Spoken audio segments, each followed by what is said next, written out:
కొండపై రోజుకో వివాదం తెరపైకొస్తోంది. పరకామణి చోరీ, లడ్డూలో కల్తీ నెయ్యి, ఫేక్ పట్టు శాలువాల వివాదాలపై ఇప్పటికే విచారణ నడుస్తుండగా లేటెస్ట్ గా కొండపై మద్యం బాటిల్ అంశం తెరపైకొచ్చింది. ఇంతకు తిరుమలపై జరుగుతున్నవి కుట్రలా, నిజాలా, అపచారాలా, రాజకీయాలా? ఆగని నిత్య విమర్శల ఘోషకు కారణమేంటి?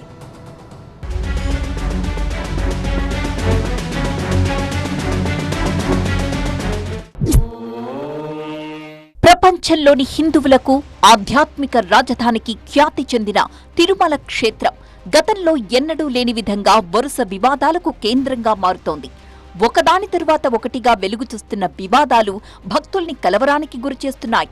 లేటెస్ట్ గా తిరుమలలో కౌస్తుభం వసతి గృహం దగ్గర ఖాళీ మద్యం బాటిల్స్ కనిపించడం కలకలం రేపింది. ఈ వ్యవహారంలో తిరుపతికి చెందిన ఆళ్లపాక కోటి, మోహన్ కృష్ణ అనే ఇద్దరు నిందితుల్ని అదుపులోకి తీసుకున్నారు.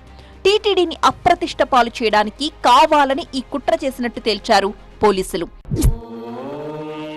తిరుపతిలోని శ్రీ గోవిందరాజస్వామి వారి విమాన గోపురం పనుల్లో 50 కిలోల బంగారం మాయమైందన్న ఆరోపణలు ఇటీవల హాట్ టాపిక్ గా మారాయి. గోవిందరాజస్వామి వారి ఆలయ గోపురం బంగారు తాపడం కోసం టీటీడీ 100 కిలోల బంగారాన్ని కేటాయించింది. దీంతో 9 పొరలతో బంగారు తాపడం చేయాలని నిర్ణయించింది. అయితే గత ప్రభుత్వ హయాంలో 2 పొరలతోనే సరిపెట్టి దాదాపు సగం బంగారాన్ని మాయించేసినట్టు ఆరోపణలొచ్చాయి. తిరుమలకొచ్చే దాతలు, వీఐపీలకు బహుకరించే పట్టు శాలువాల సరఫరాలో భారీ అవినీతి జరిగినట్టు ఇటీవల గుర్తించింది టీటీడీ. టెండర్ నియమాల ప్రకారం వస్త్రాలను స్వచ్ఛమైన మల్బరీ పట్టుతో నెయ్యాలి.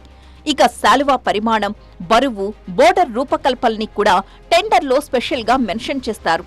కానీ ఈ నిబంధనలేవి పట్టించుకోలేదు వీఆర్ఎస్ ఎక్స్పోర్ట్స్ అనే సంస్థ. పట్టుకు బదులు పూర్తి పాలిస్టర్ తో వస్త్రాలు తయారు చేసి టీటీడీనే కాదు భక్తులను మోసం చేసింది ఈ సంస్థ. టీటీడీ విజిలెన్స్ ఆఫీసర్ ఎంక్వైరీలో ఈ విషయం బయటపడింది.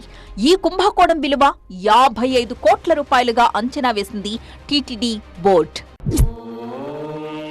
తిరుపతిలోని అలిపిరి సమీపంలో స్వామివారి విగ్రహం నిర్లక్ష్యానికి గురైందంటూ ఆరోపణలు చేశారు టీటీడీ మాజీ చైర్మన్ భూమన కరుణాకర్ రెడ్డి.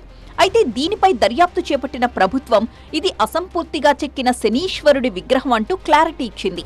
10 ఏళ్లుగా ఆ విగ్రహం అక్కడే ఉందని, గతంలో శిల్పాలు చెక్కిన కన్నయ్య అనే వ్యక్తి దాన్ని అక్కడ పడేశారని చెప్పింది.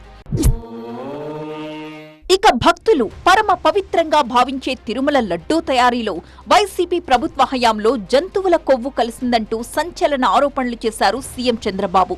దీంతో ఈ వ్యవహారంపై సుప్రీంకోర్టు ఆదేశాలతో సీబీఐ ఆధ్వర్యంలో సిట్ దర్యాప్తు చేపట్టింది. ఈ వ్యవహారంలో టీటీడీ మాజీ చైర్మన్ వైవీ సుబ్బారెడ్డితో పాటు అప్పటి అధికారుల్ని, నెయ్యి సరఫరా చేసిన కాంట్రాక్ట్ సంస్థల్ని కూడా ప్రశ్నించారు. స్వామివారికి భక్తులు సమర్పించిన కానుకల్ని లెక్కించే పరకామణిలో వెలుగు చూసిన వ్యవహారం కలకలం రేపింది. 2023 ఏప్రిల్ 29న పరకామణి విధుల్లో ఉన్న రవికుమార్ అనే ఉద్యోగి అమెరికన్ డాలర్స్ ని చోరీ చేస్తూ దొరికిపోయాడు. అయితే నిందితుడిపై చట్ట ప్రకారం చర్యలు తీసుకోకుండా అప్పటి అధికారులు లోక్ అదాలత్లో రాజీ చేసుకోవడం వివాదాస్పదంగా మారింది. నిబంధనల ప్రకారం టీటీడీలో హిందువులు మాత్రమే ఉద్యోగులుగా పనిచేయాలని, అయితే కొందరు టీటీడీ ఉద్యోగులు హిందూ మతాన్ని కాకుండా ఇతర మతాల్ని ఆచరిస్తున్నట్టు గుర్తించారు అధికారులు.